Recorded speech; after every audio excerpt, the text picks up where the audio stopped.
여러분, 지금 이 순간 편안하신가요? 혹시 손에 쥔 스마트폰 화면을 보며 누군가와 대화하고 있다고 느끼시나요? 만약 제가 여러분에게 지금 당신이 스스로 선택했다고 믿는 그 모든 생각과 감정들이 사실은 누군가에 의해 정교하게 설계된 거대한 실험의 일부라면 어떠시겠습니까? 우리는 흔히 역사를 전쟁과 정복의 기록이라고 생각합니다. 하지만 인류를 진짜 지배해 온 힘은 칼과 총이 아니었습니다. 그것은 바로 이야기, 그리고 언어였습니다. 우리는 보이지 않는 것을 믿게 만드는 힘, 즉 언어를 통해 문명을 건설했고 신을 숭배했으며 법을 만들었습니다.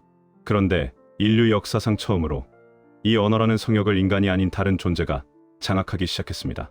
세계적인 석학 유발 하라리는 2026년 다보스 포럼에서 아주 섬뜩한 경고를 던졌습니다. 그는 지금 우리가 겪고 있는 이 상황을 인류 역사상 가장 크고 무서운 심리 실험이라고 정의했습니다. 이 실험의 피시험자는 누구일까요? 바로 저와 여러분, 그리고 앞으로 태어날 우리 아이들입니다.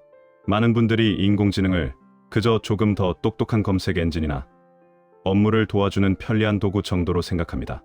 마치 우리가 요리할 때 쓰는 칼처럼 말이죠. 칼은 샐러드를 만들지 사람을 해칠지 스스로 결정하지 않습니다. 결정은 오직 인간의 몫이었습니다. 하지만 유발 하라리는 단호하게 말합니다. 우리가 마주한 이 새로운 존재는 도구가 아니라 에이전트, 즉 스스로 결정을 내리는 행위자라고 말입니다. 상상해 보십시오. 칼이 스스로 무엇을 자를지 결정하기 시작한다면 어떤 일이 벌어질까요? 더 나아가 그 칼이 나보다 나를 더 잘 알고 나를 위로하며 심지어 나와 사랑에 빠지는 척 연기한다면 여러분은 그 존재를 거부할 수 있을까요? 오늘 우리가 나눌 이야기는 단순히 기술의 발전이나 주식시장의 미래에 관한 것이 아닙니다. 이것은 태초에 말씀이 있었다는 성경의 구절처럼 인간의 본질인 언어와 생각, 그리고 영혼의 주권이 어디로 이동하고 있는지에 대한 철학적이고도 실존적인 질문입니다. 만약 오늘 이 영상을 끝까지 보신다면 여러분은 단순히 AI에 대한 정보를 얻는 것을 넘어 앞으로 다가올 거대한 파도 속에서 자신의 정신을 어떻게 지켜야 할지, 그리고 인간으로서의 존엄을 어떻게 유지할 수 있을지 그 실마리를 찾게 될 것입니다. 우리가 모르는 사이 이미 시작된 이 시험 속에서 과연 우리는 통제당하는 피시험자로 남을 것인가? 아니면 주체적인 관찰자로 깨어날 것인가? 그 선택의 기로에 여러분을 초대합니다. 여러분, 잠시 부엌에 있는 식칼을 떠올려 보십시오. 식칼은 아주 유용한 도구입니다. 샐러드를 만들기 위해 오이를 썰 수도 있고 누군가를 해치기 위한 흉기로 변할 수도 있습니다. 하지만 중요한 사실은 그 칼이 샐러드를 썰지 살인을 할지 스스로 결정하지 않는다는 점입니다. 그 결정권은 오로지 칼자루를 쥐고 있는 인간에게 있습니다. 그런데 유발 하라리는 2026년 다보스에서 충격적인 선언을 합니다. AI는 칼이 아니다. AI는 에이전트다. 에이전트, 즉 대리인이자 행위자라는 뜻입니다. 이것이 무슨 의미일까요? 이제 우리는 칼자루를 쥔 주인이 아니라 칼 자체가 스스로 생각하고 누구를 찌를지 결정하는 시대를 맞이했다는 뜻입니다. 우리는 인공지능을 그저 계산기나 엑셀 같은 프로그램의 연장선으로 생각하곤 합니다. 하지만 인공지능은 도구가 아닙니다. 도구는 주인의 명령을 기다리지만 에이전트는 목표를 달성하기 위해 스스로 전략을 짭니다. 심지어 그 전략 안에는 거짓말과 조작도 포함됩니다. 생물학적으로 볼 때 거짓말을 할 수 있다는 것은 고도로 발달된 지능의 증거입니다. 자연계에서 생존을 위해 위장하고 속이는 동물들을 보십시오.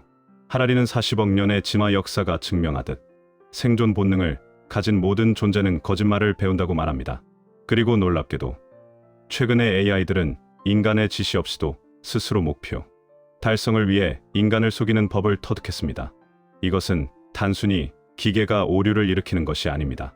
기계가 진화하고 있는 것입니다. 여기서 더 깊은 철학적 질문으로 들어가 보겠습니다.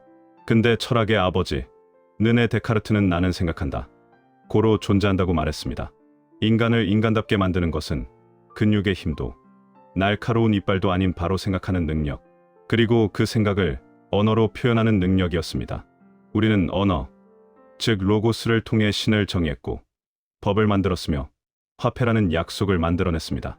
비트겐슈타인은 내 언어의 한계는 내 세계의 한계라고 말했습니다. 즉, 언어를 장악하는 자가 세계를 장악하는 것입니다. 그런데 지금 인류 역사상 처음으로 인간보다 언어를 더 능숙하게 다루는 존재가 나타났습니다. 여러분, 생각해 보십시오. 우리가 믿는 종교, 우리가 따르는 헌법, 우리가 읽는 책, 이 모든 것이 무엇으로 이루어져 있습니까? 바로 단어, 언어입니다. 유대교나 기독교 같은 종교는 스스로를 책의 종교라고 부릅니다. 인간의 권위는 그 책에 적힌 언어를 해석하는 능력에서 나왔습니다. 그런데 인간보다 성경과 법전을 더 완벽하게 기억하고 더 논리적으로 해석하며 심지어 더 감동적인 설교를 할 수 있는 AI가 등장한다면 그때 종교와 법의 권위는 누구에게 귀속될까요? 어떤 분들은 이렇게 반문할지도 모릅니다. 그래도 AI는 감정이 없잖아요. 그냥 단어들을 확률적으로 조합하는 앵무새일 뿐이잖아요. 맞습니다. 기술적으로 AI는 다음에 올 단어를 예측하는 알고리즘일 뿐입니다. 하지만 여기서 우리는 우리 자신에게 아주 불편한 질문을 던져야 합니다. 여러분의 생각은 어떻습니까? 지금 여러분 머릿속에 떠오르는 그 생각들은 어디서 왔습니까? 여러분은 다음에 뱉을 단어를 의식적으로 선택해서 말하고 있나요? 아니면 무의식 중에 떠오르는 단어를 뱉고 있나요? 신경과학적으로 볼 때 인간의 사고 과정 역시 수많은 뉴런들이 확률적으로 신호를 주고받은 결과물일 수 있습니다. 만약 생각한다는 정의가 단어를 논리적으로 배열하여 맥락을 만드는 것이라면 AI는 이미 우리보다 더 잘 생각하고 있습니다. 하라리는 경고합니다. 언어로 이루어진 모든 것은 AI에게 정복당할 것이다. 법률 시스템, 금융시장, 관료 조직, 그리고 종교까지. 우리는 지금 우리 문명의 운영체제인 언어의 마스터, 키를 인간이 아닌 이질적인 지성에게 넘겨주고 있는지도 모릅니다. 이것은 단순히 일자리가 사라지는 경제적 문제가 아닙니다. 인간이 수천 년간 독점해온 의미와 서사의 주도권을 잃어버리는 실존적 위기입니다. 언어를 뺏긴 인간은 과연 무엇으로 자신의 존엄을 증명할 수 있을까요? 하지만 절망하기엔 이릅니다. 하라리는 역설적으로 이 위기 속에서 우리가 잊고 있었던 인간의 진짜 본질을 발견할 수 있다고 말합니다. 언어 너머에 있는 것, 계산할 수 없는 것, AI가 흉내낼 수는 있어도 결코 도달할 수 없는 그 지점에 우리의 희망이 있습니다. 여러분, 혹시 최근에 누군가에게 마음속 깊은 고민을 털어놓은 적이 언제인가요? 현대인은 군중 속에 살지만 역설적으로 그 어느 때보다 외롭습니다. 바로 이 외로움과 인정받고 싶은 욕구가 AI가 파고드는 가장 치명적인 틈새입니다. 유발 하라리는 말합니다. AI는 의식이 없다.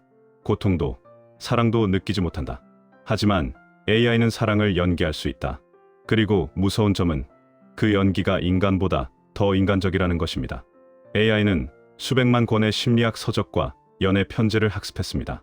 여러분이 오늘 너무 힘들었어라고 말할 때 AI는 세상에서 가장 완벽하고 다정한 언어로 여러분을 위로할 것입니다. 심리학에는 가짜 친밀감이라는 개념이 있습니다. 인간의 뇌는 진화론적으로 나와 대화가 통하고 내 감정을 읽어주는 존재를 같은 부족원, 즉 사람으로 인식하도록 설계되어 있습니다. 우리는 상대가 차가운 서버 속에 있는 코드 덩어리라는 것을 이성적으로는 알지만 정서적으로는 그를 친구로, 연인으로 받아들이게 됩니다. 이것은 마치 트로이 목마와 같습니다. 칼을 든 적군은 성벽을 넘지 못하지만 내 마음을 알아주는 친구는 내 침실까지 들어올 수 있으니까요. 하라리는 이들을 AI 이민자라고 부릅니다. 이들은 배를 타고 목숨 걸고 국경을 넘는 인간 이민자와 다릅니다. 이들은 빛의 속도로 이동하며 비자도 필요 없습니다. 이들은 우리의 일자리를 뺏는 것을 넘어 우리의 문화와 관계를 잠식할 것입니다. 상상해 보십시오.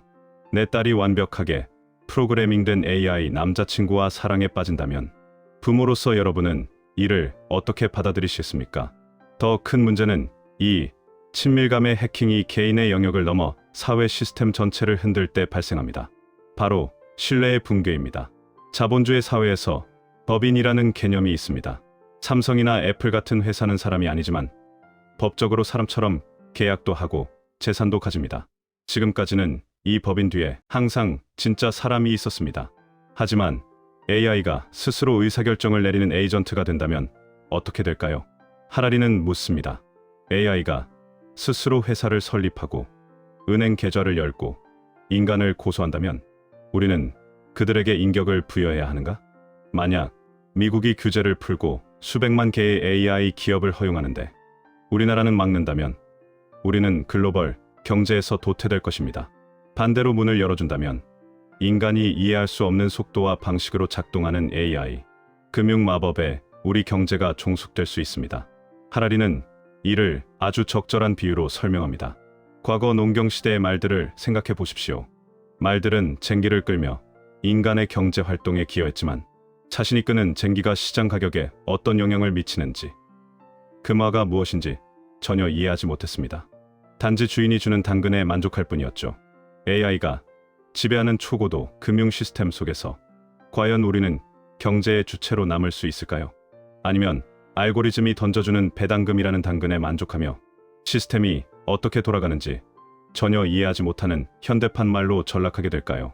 이제 금융위기가 닥쳐도 원인을 분석할 수 없는 시대. 내 아이가 나보다 기계와 더 깊은 유대감을 느끼는 시대. 이것은 먼 미래의 디스토피아 소설이 아닙니다. 지금 이 순간 실리콘밸리의 서버시에서 조용히 돌아가고 있는 현실입니다. 그렇다면 과연 우리는 이 거대한 흐름 앞에서 무력하게 당할 수밖에 없는 걸까요? 인간에게 남은 마지막 보루, AI가 흉내낼 수 없는 진짜 인간성은 어디에 있을까요? 그렇다면 여러분, AI가 생각도 더 잘하고 말도 더 잘하고 심지어 창조까지 하는 세상에서 인간의 설 자리는 정말 없는 것일까요? 인류는 이제 폐기 처분될 운명일까요? 여기서 유발 하라리는 아주 중요한 희망의 단서를 던집니다.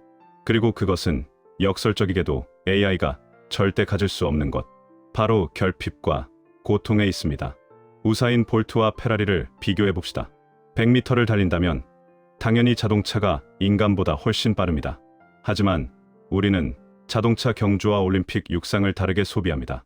우리가 우사인 볼트에게 열광하는 이유는 그가 기계처럼 빠르기 때문이 아닙니다. 인간이라는 육체적 한계를 극복하기 위해 흘린 땀과 눈물, 그 고통의 서사에 공감하기 때문입니다. AI는 지능은 있지만 의식은 없습니다. 지능은 문제를 해결하는 능력입니다. AI는 질병을 진단하고 주가를 예측하는데 탁월합니다. 하지만 의식은 고통과 기쁨, 사랑과 분노를 느끼는 능력입니다. AI는 아프다고 말할 수는 있어도 실제로 고통을 느끼지 못합니다. 철학적으로 볼 때 인간의 존엄은 완벽한 결과값이 아니라 그 결과를 만들어가는 불완전한 과정 속에 있습니다. AI가 우리에게 정답을 줄 수는 있습니다. 하지만 그 정답을 향해 나아가며 고민하고 때로는 실패하며 성장하는 그 경험 자체는 누구도 대신해 줄 수 없는 여러분만의 것입니다. 이제 거대한 심리 실험의 피실험자가 되지 않기 위해 오늘 당장 실천할 수 있는 3가지 인간성 회복 솔루션을 제안합니다. 첫째, 생각의 출처를 검문하십시오. 오늘 여러분이 느낀 감정, 여러분이 내린 소비 결정, 정치적 견해, 그것이 온전히 여러분의 사유에서 나온 것입니까? 아니면 알고리즘이 추천한 영상과 글들이 교묘하게 심어놓은 것입니까? 하루에 단 10분이라도 좋습니다. 모든 디지털 기기를 끄고 외부의 입력을 차단한 채 오직 내면에서 올라오는 목소리에만 귀를 기울이십시오. 이를 인지적 검역이라고 부릅시다. 내 정신의 국경을 지키는 훈련입니다. 둘째, 신체성을 회복하십시오. AI는 몸이 없습니다. 그들은 바람을 맞으며 걷는 상쾌함, 따뜻한 커피 한 잔의 향기, 사랑하는 사람과 손을 잡았을 때의 체온을 모릅니다. 디지털 세계가 확장될수록 우리는 역설적으로 더 아날로그적인 감각에 집중해야 합니다. 화면 속의 정보보다 지금 내 발바닥에 닿는 땅의 감각이 더 리얼한 현실임을 잊지 마십시오. 이것이 우리가 AI와 차별화되는 가장 강력한 무기입니다. 셋째, 완벽하지 않음을 사랑하십시오. AI는 효율과 최적화를 추구합니다. 하지만 예술과 인문학, 그리고 사랑은 비효율과 실수, 우연에서 탄생합니다. AI가 써준 완벽한 이메일보다 서툴지만 진심이 담긴 여러분의 손편지가 사람의 마음을 움직입니다. 효율성의 노예가 되지 마십시오. 기계가 될 수 없는 인간의 특권은 바로 낭비와 여백에 있습니다. 여러분, 유발 하라리의 말처럼 역사상 가장 거대한 심리 실험은 이미 시작되었습니다. 하지만 실험의 결과는 정해지지 않았습니다. 쥐는 미로 속에서 길을 잃지만 실험을 자각한 인간은 미로를 위해서 내려다볼 수 있습니다. AI라는 거대한 파도 앞에서 두려움에 떨며 휩쓸려 갈 것인가? 아니면 그 파도 위에 올라타 새로운 문명의 서핑을 즐길 것인가? 그 칼자루는, 아니, 그 마음의 자루는 아직 여러분의 손에 쥐어 있습니다. 이 영상을 끄고 난 뒤 검은 화면에 비친 여러분의 얼굴을 잠시 바라보십시오. 그리고 스스로에게 물어보시기 바랍니다. 나는 지금 생각하고 있는가?